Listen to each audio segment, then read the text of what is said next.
What's going on, guys? Matt Everett here with Lethal Camaro, and I am here not driving. Now, this is a drive with me vlog, but unfortunately, it's super late at night right now. I just was not able to get in the car and record this before it got too late. I'm packing to go to Germany. By the time this video is live, I'm in Germany, so I apologize for this not being your typical video. Jump ahead though. This video is all about what Camaro is good for me. Now, there's a lot of people out there that are of the feeling, and I get where they're coming from, of the Camaro should only be available as the SS model with a V8 and a manual. Like, that's the only way the car should ever be made. And you know what? In some instances, I almost want to agree with these people.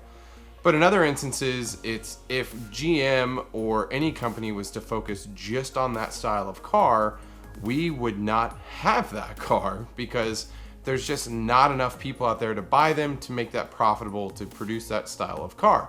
Now, luckily, GM has created different models, different variants to cater to that specific core audience, and then also makes a whole gamut of other cars that both you and I probably love driving. Now, does that mean I hate driving a manual? No, it doesn't mean I hate driving a manual. I know how to drive a manual, but I currently don't drive one. And if I bought a Z01, I'd get the new 10-speed auto. I wouldn't think twice to go get the manual in that vehicle in the offering that they're offering. But getting to the point though, what Camaro is good for you? And I think it really just comes down to, what do you plan to do in the car? Now, there's a lot of people that will give you a ton of crap if you buy the 4-cylinder and a 6-cylinder for whatever reason. There, again, it goes back to people believe these cars have to be V8s all the time. My first Camaro, actually my second Camaro that I got was a V6. Gas was almost $5 a gallon. I was driving over 1,200 miles a week. It would have been insane to buy an SS at that time, just because it would have caused my gas bill to be $500 more per week or per month. So there's a lot of different reasons to get into different cars. And the other thing is, I do want to touch on, and I'm not trying to get into GM marketing speak, but there's a lot of people who buy these cars because they just like the way they look. They like the interior, they like the exterior styling, and the V6 actually has quite a bit of power. Yes, it doesn't have as much power as the V8. No, are you going to make it sound like a V8? No. And like, there's just, I don't want to go down this rabbit hole, but I do in a sense, because I just want to validate you guys who are out there looking at the i4 or the V6 and all the different options, that it's perfectly fine to get that car. And don't let your friends or don't let other people tell you that you made a bad decision because you didn't buy the V8. I think they're completely wrong. And I can tell you they're completely wrong because the V6 outsells the V8 by a crap ton. And okay, devil's advocate style here. Oh, but Sledge, the V8s are better, and they sound better, and they look better, and people get more excited about the V8s. You know, that's probably true, but you know what? Those V6s look pretty clean. And there's a lot of people that like the V6 grille and front end better than the SS grille. They like the side vertical LEDs versus the horizontal. Did I get that right? Vertical, horizontal? Sorry, it's late. It's like 1 a.m. right now.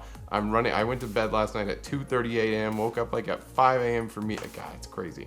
Anyways, so different cars for different people. Are you a person who commutes all the time? You're looking to get the best the best gas mileage possible, but you just want a car that looks nice. Maybe the i4 is for you. Maybe you don't care about V8, 455 horsepower. Maybe you want to save gas. Maybe you want to get 30 miles per gallon. The i4 is for you. It's a great car. It looks great. You can get it with all the bells and whistles still. You can get a 2LT with the i4 motor, and you're going to get really good gas mileage. Now, are people going to be mad at you because you got a V8? Yeah, there's always going to be haters. There's always going to be someone be like, oh, you're an idiot, you didn't get a V8. Screw those guys. You know, what are they driving? Honda Civics? Like, nothing wrong with Honda Civics, sorry guys. But, you know, get the i4. If that's what you're going to do, you just want it for commuting, you want a nice looking car, you can tint the windows, you can put nice rims on it, it's going to look just like every other really nice Camaro. And there's a lot of people that get upset about that. They feel like someone shouldn't be able to buy the cheaper version and make it look just as good as a higher version. Technically, you can't. Like, you can't make an i4 look like a ZL1 or a 2SS. You just can't.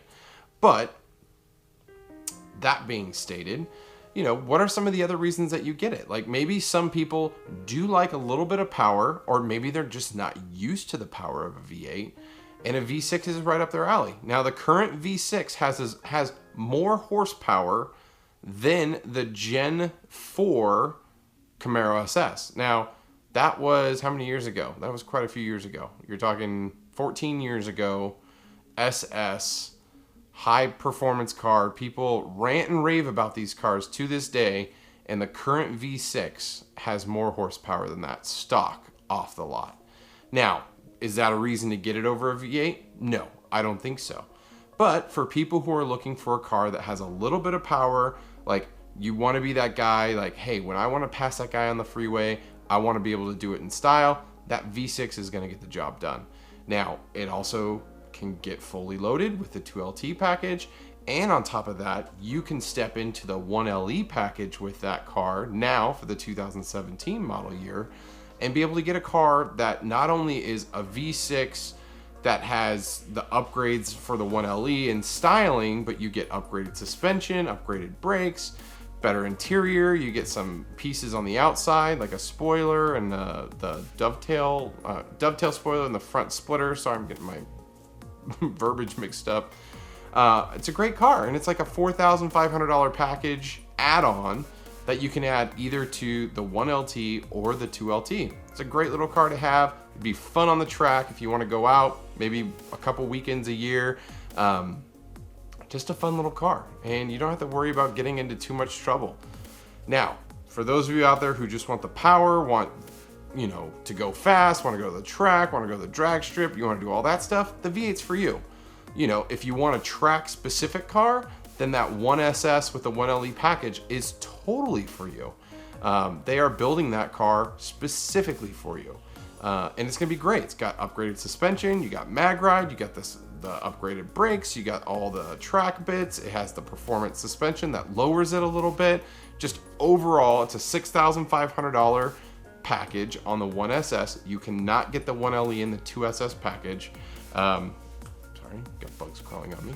But it's a great package, great car. So if you're that guy that's gonna be going to the track, the 1LE is for you. Especially if you want to go to the track and have the power and dominate that GT350, that 1LE is for you in the SS package. Now, for you guys who just want to be like, I want the fastest Camaro on the market, this is where the big bad ZL1 comes into play. Now, performance stats have just been released along with pricing. You're looking at 63 grand base price for the brand new ZL1. But it comes with the LT4, 650 horsepower, 650 foot-pounds torque. That car is gonna be a freaking monster. Now, I touched on this on a video before, but keep in mind, GM is kind of holding their cards close to their chest in the performance of this car, because in the numbers that they outlined, they were very clear to outline that the car was not tested on a prepped track. Now, for me, I think those numbers are better than let's get the perfect conditions, the perfect track, let's get the best numbers you possibly can. Because that's just not real world. Like, no one's gonna get the same exact performance that GM would get at whatever track they're at, with the humidity they're at, with the temp of their tires, I mean, there's so many variables that can change how that car can perform. And we saw that with the SS. Like, GM released, I think, on the SS automatic, was getting 4.3 in their testing in the 0 to 60, and magazine articles were getting 3.9 to 4.0. I mean, those were hero runs, perfect conditions, probably running the car as many times as they can before it got too hot.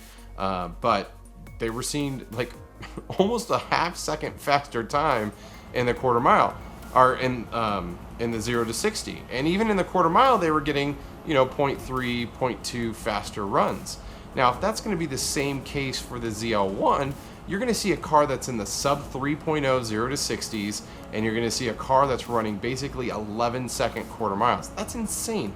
For under $70,000, you have a car putting down supercar performance and it looks pretty badass too. Now, the spoiler, on the other hand, I don't think looks amazing, but the car, like, I would die to be able to get a ZL1. Like, I am working and doing as much as I can to get money, save money, to be able to purchase one. My goal is to have one in 2 years. If I can make that happen, that would be amazing. It probably won't, but that's what I'm aiming for. Why? One, I like the super aggressive style. Two, I just want to have the power. I really do. I'm a big guy, so even in a 455 horsepower car, it's hard to throw me back in my seat. It really is. And sure, I could put a supercharger, and sure, I could do all sorts of things to this car, but I would like to just get a car from the manufacturer that's supercharged with a warranty and just have it. And I want to keep my 2SS and then have that ZL1 as my weekend car and something really fun just to go drive in the hills, go to car shows and all that kind of stuff. So, but yeah. So I don't know. What kind of Camaro are you guys looking at? Are you guys looking at the i4? Are you guys looking at the V6, the SS, the 1LE packages, the ZL1? Are you waiting for the rumored and potential Z28 that could just be the most epic track monster ever that I feel GM is holding until that GT500 hits the ground? I've seen spy shots of that car, but what do you guys think? What are you saving your pennies for? What kind of cars are you buying? What kind of car did you buy? And why did you buy it? What was the primary reason? If you got an i4, the turbo, or if you got the V6, or if you got a 1SS versus a 2SS, what are the reasons why you got that car? Are you holding out for the 1LE or the ZL1? Let me know in the comments below. I'd love to hear what you guys, I should say, I would love to know your guys' thought process of what you went through for buying your car. You know, it's always interesting to see the different reasons why people buy different products. So again, let me know below. As always, guys, thanks for watching the channel. If you found this discussion or the content agreeable or you enjoyed it, give the channel a subscribe. Lots of new videos coming every other day. I'm trying to do 3 videos a week for you guys now. But it's all going to be Camaro stuff. I will be doing mix-ins with the Lethal Drive Club, where I'm going to have some different cars. I'm going to do my wife's car next. You guys are going to see a video on the Dodge Durango. That is our family car. So as most of you guys may know, I have 4 kids, all boys. So we have a Dodge Durango currently. I would love to get into a Suburban. Again, just trying to get our family in a better spot overall to be able to just afford that little bit higher payment.